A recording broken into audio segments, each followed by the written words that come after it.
So I wanted you to pick a place that was personally significant to you, not your home, not your office. So we're here at Mi Tierra. Why Mi Tierra? I love Mi Tierra. This is, for me, the center of our city's culture. The Cortez family is like my family. I've represented the Cortezes for many years. We helped create the Zona Cultural here. This beautiful mural represents, everything about our culture. And so I just want to thank you for agreeing to meet me here, because I'm like home. I love it. Yeah, this is. Somebody told me that when you were Secretary of State, you would come here a lot. Yeah. Well, and even before that, when I was Texas Racing Commissioner, people would want to lobby me or talk to me. And I would say, look, I'm glad to meet with you, but we'll go to Mi Tierra, we'll sit in the middle dining room, and I pay for lunch. So full transparency, and it became a place where I would bring in people from Austin, from all over the place. But when I was Secretary of State, we had a lot of gatherings here because I just love this place. Yeah. Talk about election night, what that was like for you when you realized you'd made the top 2 out of 27 candidates. Surprised at all? I'm not going to lie.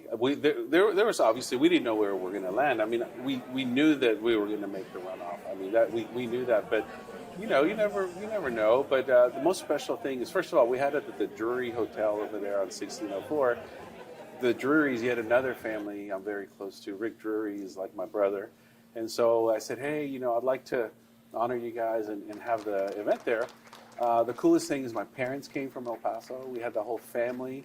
And then to see friends and family and some people that you don't even know show up to cheer for you, I've never felt that. And it was a pretty cool night. And, a lot of media there. I was available to all the media, and we were able to talk to everyone and send the message. But, yeah, there was a lot of excitement. Absolutely. Yeah. Now it's sunk in. Oh, now I'm down to 2, right? Now we're here. What does San Antonio look like 4 years, 8 years from now with Rolando Pablos as mayor? We will be a city, a top-notch city, competing with all the other cities in Texas that are right now ahead of us. We will be a strong economy. I intend to go out into the world and bring investment, which is lacking. Right now, companies are skipping us. And my job as mayor is to go out and sell San Antonio, to promote San Antonio, and also to push back on all of the narratives that are hurting us right now, people saying things about San Antonio that aren't true. So my job's going to be to go out there, but I see a prosperous city, which we've been lacking for a while now. What do you think the job of mayor entails? There have been, for lack of a better word, job definition. Are you going to weigh in on national issues like abortion, like Palestine, like minimum wage, those kind of things? Do you think that is the role of San Antonio mayor? The role of San Antonio mayor is very simple, is to look out for the welfare of the people. That's it. It's very simple.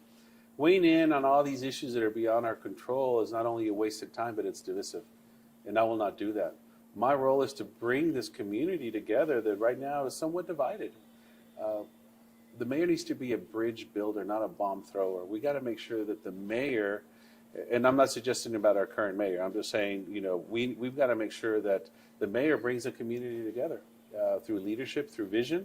But most importantly, I see the mayor as representing the city, representing every person in the city in a way that makes them proud. Are there stereotypes that have been put out there about Rolando Pablos that aren't necessarily true that you'd like to fight back against? Where do I start? I was going to say, if you can't think of any, I can think of some. Yeah. Well, why don't we trade off? I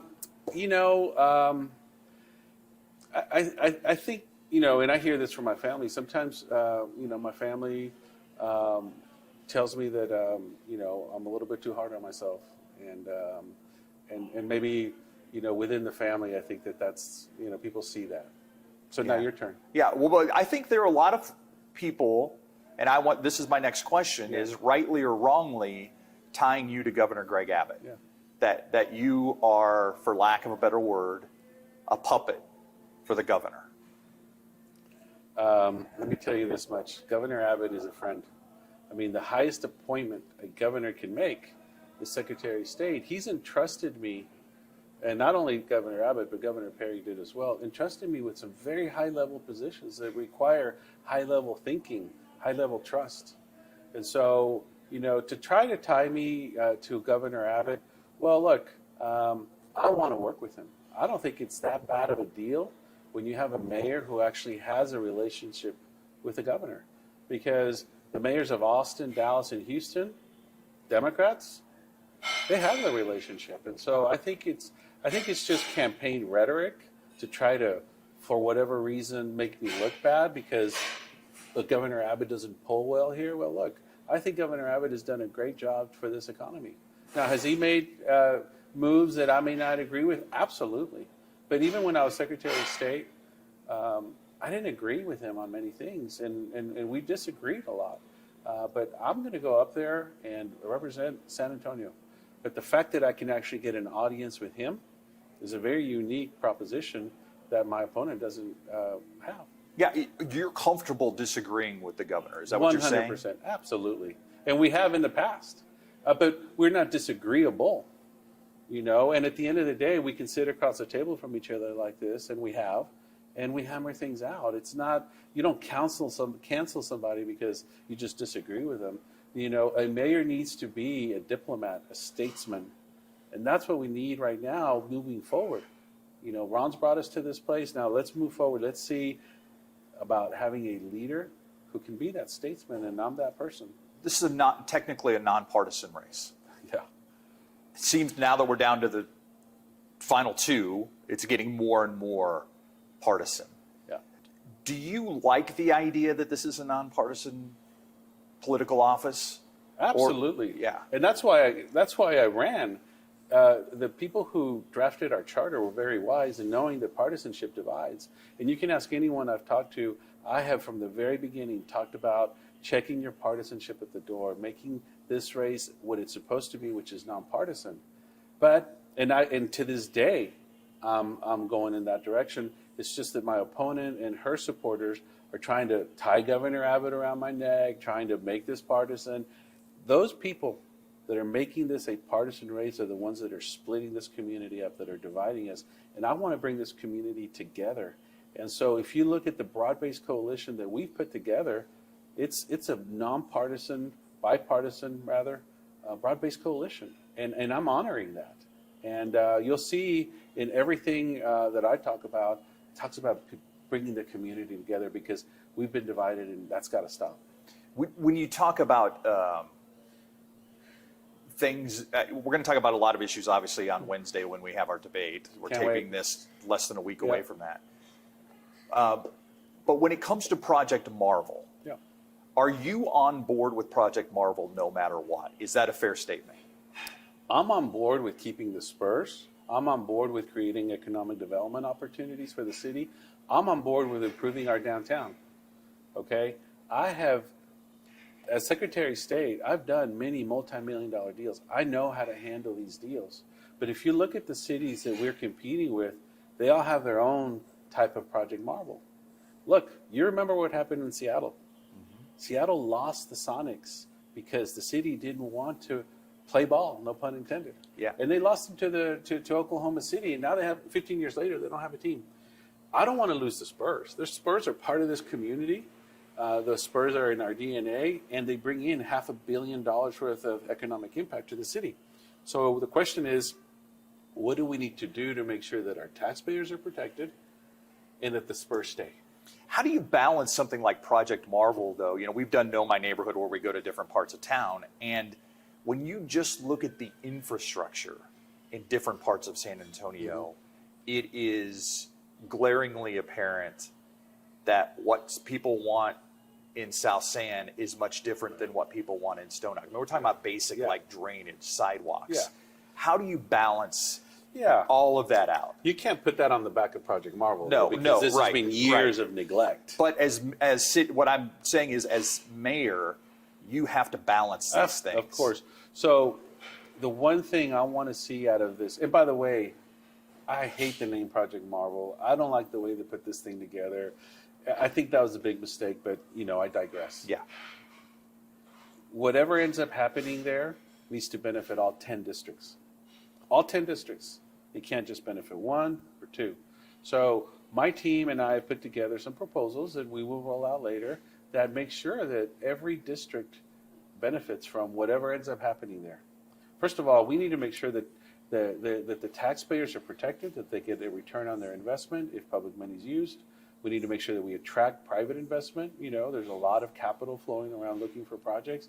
But most importantly, we need to make sure that whatever revenues are coming out of that project go to a specific fund that is then divided into 10 equal parts for each district. And then you can earmark it, whether it's for infrastructure or for public safety. Just those two things, very important.